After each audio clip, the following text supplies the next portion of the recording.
Siyempre gusto natin yung best palagi. Ito guys, we have potential energy guys. And ibig sabihin ito, malaki pa yung potential nyo sa buhay. Marami pa yung pwede nyong marating. Marami pa yung pwede nyong ma-experience guys. Okay? So, again, kagaya nga nung sinabi ko kanina, hindi porket mahirap kayo pinanganak or lumaki kayo sa mahirap na environment is forever na kayo magiging ganun unless tanggapin nyo na talaga sa buhay nyo na mahirap kayo. Pero if you have a belief na yayaman kayo o unlad kayo, aasenso kayo, pwede guys, ang dami nating mga kababayan na maraming success stories.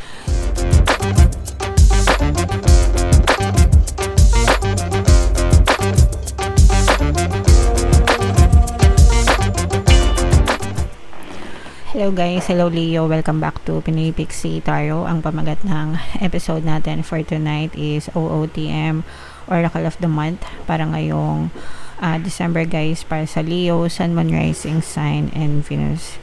So meron tayong tatlong set ng decks dito guys. Ito yung para sa spiritual message natin, ito yung para sa life messages, and ito naman yung sa love life mga kapigsi. So unahin natin yung spiritual message guys, kung ano na lang yung makaresonate sa inyo, take that message kasi hindi lahat ng mensahe ay mag-resonate sa inyo mga kapiksi. So yung inyong spirit animal guys is loon, and this is yung message is intuitive mga kapiksi. Listen to the song in your soul, trust your intuition as you have a way of knowing. Emerge from the busy life and seek more solitude. Recognize that you are unique and that you are loved. So, you have to listen to your intuition mga kapiksi, especially if you're always praying guys, no? Pag nagdadasal kayo palagi, your spirit guides guide you through your intuition. Yun yung pamamaraan ng mga gabay natin para magabayan tayo sa tamang landas, para hindi tayo mapahamak, and para makapagdesisyon tayo ng maganda or maayos para sa ating pamumuhay mga kapiksi. Iniiwas din tayo sa kapahamakan ng ating intuition guys. And sometimes it helps na mamuhay tayo ng tahimik, or sometimes, alam nyo yun, kailangan meron tayong quiet time, me time mga kapiksi, lalo na kung super busy tayo sa ating buhay. And naintindihan ko naman, especially as adults guys, no, yung pagiging busy sa buhay, that's because we have a lot of responsibilities, diba? Marami tayong obligasyon sa buhay natin as adults, para sa pamilya natin, sa mga anak natin. Pero it also helps paminsan-minsan na manahimik, magpahinga, mag-relax, mag-chill, para makapag-recharge kayo and makapag detox, no, cleanse, ganyan, para mabawasan yung toxicities, yung pagka-burnout, diba? So paminsan-minsan kailangan nyo rin magpahinga guys, okay? And always remember that you are unique. Lahat tayo unique mga kapiksi, and you are loved.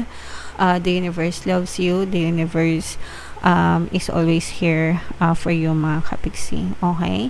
So napakagandang message for you Leo. Comment down below if naka-resonate kayo dyan guys. So yung next message naman natin is para sa life messages nyo. Habang sinashuffle ko to guys, panoorin nyo muna yung video natin regarding sa ating paano mag-manifest ng abundance video course. Kapiksi, sawa ka na ba sa mga struggles at hirap sa buhay mo? Masipag ka ba at masikap sa buhay ngunit hindi ka pa rin umaasenso? Ilang beses ka na bang nag-attempt mag-negosyo at mag-invest pero palagi ka pa rin nalulugi? Sa pagkakataon na ito ay maaaring may subconscious beliefs ka na nagiging balakid sa iyong pag-unlad at pagyaman. Introducing, paano mag-manifest ng abundance video course. Dito ay matututunan mong ma-overcome ang mga balakid mo para tuluyan ka ng umunlad, umasenso, sumagana, maging matagumpay, successful at maswerte sa iyong kabuhayan, pera, trabaho, negosyo sa lapi at kaperahan ng bonggang-bongga. Dali, mag-send na ng email sa pinoypixie@gmail.com at simulan na ang iyong pagyaman ngayon. Alright, so sa lahat ng gusto mag-avail ng course guys, meron tayong paano mag-manifest ng abundance video course, paano mawala ang third party at magkaroon ng harmonious na relationship, and paano pabalikin si ex-revised breakup. Sa mga interesado guys, mag-send lang kayo ng email sa pinoypixie@gmail.com. So, ito yung ating life messages. This is both negative and positive, mga kapiksi. We have potential and we have tempest. Unahin muna natin yung sa negative, guys. Ito ay mga pagsubok, mga kapiksi, no? Parang bagyo. Pag sinabing bagyo, pagsubok, challenges, mga problema na maaari nating ma-experience sa ating buhay, mga kapiksi, okay? So, ito naman ay normal yan, guys, bahagi yan ng ating buhay, and kumbaga nangyayari to sa buhay natin para matuto tayo ng mga leksyon. Magiging helpful din yan para mas maging matapang tayo, matatag tayo sa pagdadala ng ating pamumuhay. So, wag natin gawin or wag natin siyang i-take negatively, no, yung mga pagsubok, yung mga challenge. Yung mga kapiksi natin na laki sa hirap, nagdanas ng mga kahirapan ng pagkabata, no, paglaki nila, pagtanda nila, talagang nagiging successful sila sa buhay. Kasi alam nila kung paano maranasan yung pagiging wala. So, they strive hard para magkaroon and para umangat and umasenso yung buhay nila, mga kapiksi. So, pero meron din namang iba, guys, na laki sa hirap na hindi na nagsikap, no? Kumbaga parang tinanggap na lang nila sa buhay nila na mahirap sila. So, ganun yung pwedeng maging epekto nun sa buhay natin, mga kapiksi. Pero syempre, if we want a better life, we can have a better life, mga kapiksi. Nasa sa inyo pa rin yan. Kayo pa rin yung magdidesisyon sa buhay nyo, guys. Okay? So, syempre, gusto natin yung best palagi. Ito, guys, we have potential energy, guys. And ibig sabihin ito, malaki pa yung potential nyo sa buhay. Marami pa yung pwede nyong marating. Marami pa yung pwede nyong ma-experience, guys. Okay? So, again, no, kagaya nga nung sinabi ko kanina, hindi porket mahirap kayo pinanganak or lumaki kayo sa mahirap na environment is forever na kayo magiging ganun, unless tanggapin nyo na talaga sa buhay nyo na mahirap kayo. Pero if you have a belief na yayaman kayo o unlad kayo, aasenso kayo, pwede, guys. Ang dami nating mga kababayan na maraming success stories, even yung mga famous people and even yung mga hindi masyadong famous, guys. Hindi lahat ng umaasenso, umuunlad is nagyayabang sa social media. Yung iba tahimik lang na kumikilos para sa buhay nila, mga kapiksi. Okay? But gusto ko lang sabihin sa inyo na malaki yung potential nyo sa buhay. Basta magkaroon kayo ng disiplina and mag-focus lang talaga kayo, guys. Okay? Alright, so yan yung mga messages for you, Leo. So, ito naman yung inyong love life messages, mga kapiksi.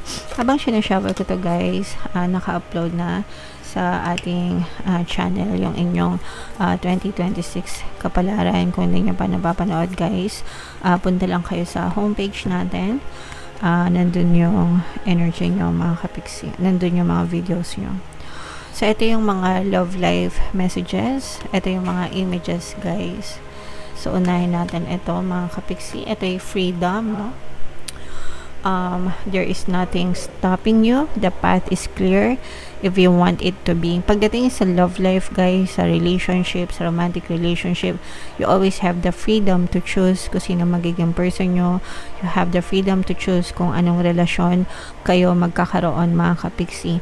Even if mag-asawa na kayo, kasal na kayo, guys, no, you still have the freedom to choose if you want to stay within the relationship or get out of the relationship, mga kapiksi.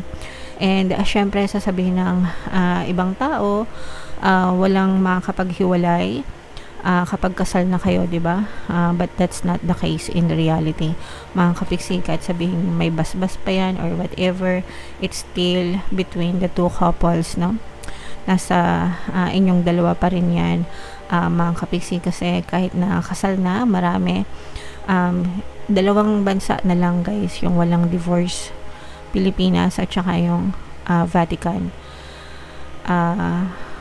'Di ba? Tama ba? Vatican is in Rome, kung hindi ako nagkakamali. Correct me if I'm wrong, guys. Mag-comment kayo kung, because nandun talaga yung Catholicism eh. Kaya wala silang divorce. And yung Pilipinas, since sinakop tayo ng mga Kastila, and I think 90% ng population natin is Catholic, Christian. So religyoso talaga. Kaya divorce is hanggang ngayon di pa na-approve sa Pilipinas. But in all other countries, 'di ba? 99.9% sa buong mundo meron ng divorce, guys. And yun yung nagbibigay sa inyo, sa kanila, ng freedom para kumawala sa isang relasyon na hindi naman nila deserve, mga kapiksi. So, hindi ko sinasabing makipaghiwalay kayo, guys. But if you feel like the relationship is not right for you, kahit walang divorce sa Pilipinas, nasa sa inyo pa rin yan. Kasi meron namang legal separation, meron namang annulment na tinatawag, mga kapiksi. But still, nasa sa inyo pa rin. You still have the freedom to choose kung anong gusto nyo mangyari sa relationship nyo, guys. And this one, soulmate, okay? So, for some of you, maaring, kung meron na kayong person, maaring siya na yung soulmate nyo, guys. Or, kung kayo naman na ay single, mga kapiksi, maaring dumating sa inyo yung person na soulmate nyo, and magkaroon kayo ng deep connection, and maging romantic relationship din, Leo. Okay? Alright.